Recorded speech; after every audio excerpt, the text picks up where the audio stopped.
So let's quickly talk about what top performing remote sales reps just do differently. Why do some reps make it to 15, 20, 30K plus a month with great offers, even seeing 50, 100K months on certain offers? What do they do differently outside of just having a really good company to work with, outside of just having a really good offer? What are some of the practical steps that they take? Now, in this video, we're not going to go through all of them because we could just rant for hours about that. But I want to tackle three things that kind of are all encompassing of what they do differently in terms of pipeline management. Top reps, if you implement these things, you will be among them because you will close a lot more deals.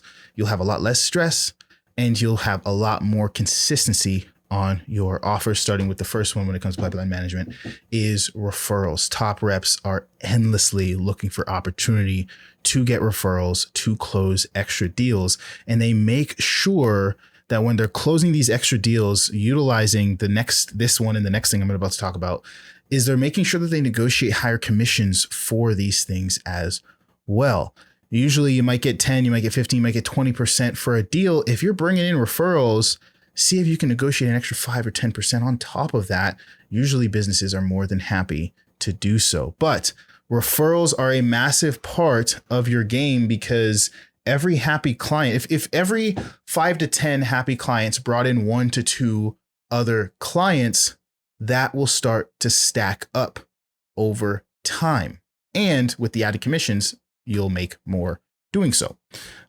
Few things that I've done to make sure that I'm consistently getting referrals is 1, keep tabs on my clients, who's performing well, who's struggling, and how can I help them get them to a place where they're performing well? Can I communicate with their coach or can I communicate with the business, whoever's responsible for the delivery, to make sure that the people I close are performing well and getting good results? And when they have big wins, when they're posting in communities or they're, writing testimonials for the company, am I reaching out? Am I getting in touch with them and saying, hey, is there anyone else that you think would benefit from our services? When they're on that high, when they're super happy, people are more than likely to go and pass on another referral. They have nothing but good things to say. They just experienced a massive win. Not only that, I've even at the end of calls, once I've closed the deal, and I'm in the process of getting them onboarded and everything like that, ask them if there's anyone else that they would like to have come alongside them in this journey that could also use this type of help. Usually, depending on the type of prospects you're serving, they probably have friends that are looking for the same type of help, same type of communities, same type of whatever that you're enrolling them into. And sometimes it's always a lot better for them to do it alongside a friend, someone they can compete with, someone they can shoulder to shoulder with as they go through the journey. So having that conversation right then and there about, hey, who would you like to have come alongside you might get you, every 10 or 20 deals, an extra deal that you didn't have to do as much work to close. And again, you can negotiate higher commissions. Not only referrals, but top reps are subject matter experts. It's one thing to just consistently work on your sales skills, but if you're also working on becoming a expert at the subject matter, it shows in the calls. It shows in the quality of questions you ask. It shows in the way you break down the solution. It shows in many, many different areas. If you're selling a fitness offer, be in shape, know things about fitness, and talk about it on your calls without spilling all the beans. Ask great questions that showcase that you're a subject matter expert. The same thing if you're selling a marketing offer, if you're working for an advertising agency, if you're selling a real estate coaching program, learn the industry you sell in so that you can speak their language, speak their lingo, because people that are, have been in that industry for a while that you're helping will be able to tell if they're speaking to a fellow subject matter expert, and people will see if they're speaking to someone that could be an advisor for them. Not only that, not only are they subject matter experts in their own right in terms of their study, in terms of how they show up to the calls, but they also brand themselves as such on their social media. Sales reps picking a niche, and I've said this in so many videos, but sales reps picking a niche is a massive, massive play for their career, because not only can you build an audience around a niche and take that audience anywhere and command massive commissions with that audience, but your ability to close just goes way, way, way up. And your ability to follow up and have a solid pipeline goes way, way, way up. Because what you can do is, again, you don't got to make videos. You don't got to become a content creator in that sense. But if all you did was post little blurbs, post, sentences once a week or twice a week and little paragraphs showcasing your knowledge and expertise on your industry. Like if you're selling a real estate coaching program and every now and then you spoke about marketing, like market trends and insights and stuff about real estate that your program teaches, showcasing to everyone following you that you weren't just a sales guy, but you're actually a real advisor that knows the industry.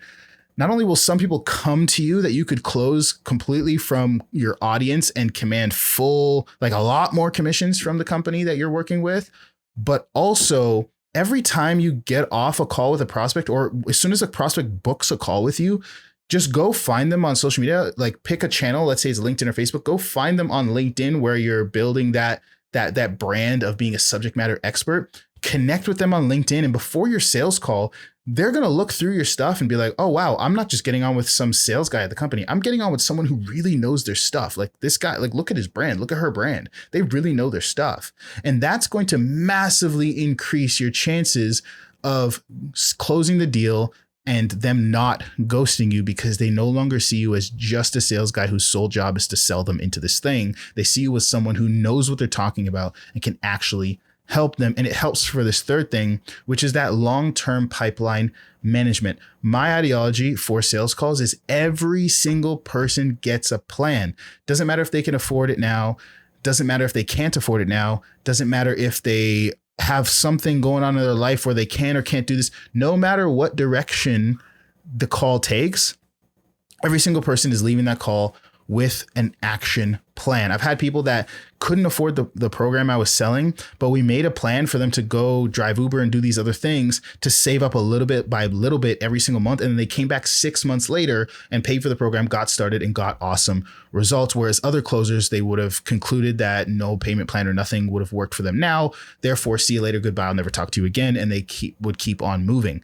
But if every single person gets a plan, over time, this is going to take a lot of stress off of you and make closing easy, because what's going to happen is, month one on the offer, you're going to close people up front. You're going to have some people, follow up. Maybe you close a week or two later, but then those people that maybe you could have made a plan and they're going to close later, you're going to have some people close 3 months later, some people close 6 months later, maybe even some people close a year later. But after 6 months to a year of being on that offer, these things are going to start to compound. They're going to start to stack. And then what I saw was every single month, I would have 5 to 10 people that I'm just closing via text, where I'm just sending them checkout links. And I'm not even worried about like my upfront calls as much, because I've got a pipeline of people that are now like, hey, I know we spoke 3 months ago. I'm ready now. Hey, or I'm checking in on them. I'm following up and be like, hey, how's the plan going along? How's it coming along? They're like, hey, I tried out what you did and I got a little bit of results. I would love to work with you guys officially. Let's get it going. And if every single person leaves with a plan, you're going to have some people that can close later, some people that get because they're saving, some people that get good results and they want more results, so they come back and they close. And some people that are just grateful that you showed them what to do and gave them a plan and pointed them in the right direction. Even if they weren't a good fit, you point them to what is a good fit for them. And they were so grateful that they sent other people your way, because they're like, you know what, this guy's a genuine advisor and he actually helped me on the call. So if anyone that's looking for help with this thing, I'm going to refer them to him, even though I didn't buy, because talking to him in itself had value.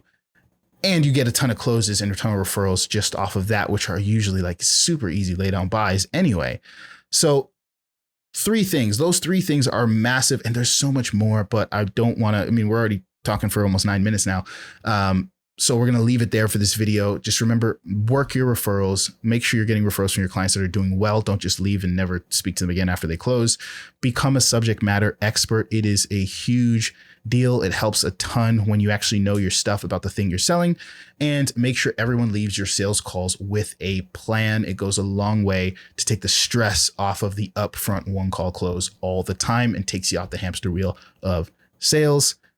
Hopefully that helps. If you want any more information on this, if you want any more training on this, we've got a ton in our remote sales community. We do not sell a high ticket program. We just have lower ticket subscriptions for those of you that are looking to either get started in remote sales through training, or if you're just looking for remote sales jobs, we have our job software platform. All of it is linked down in the description. Go down there, check out what we've got, and I'll see you guys in the next video.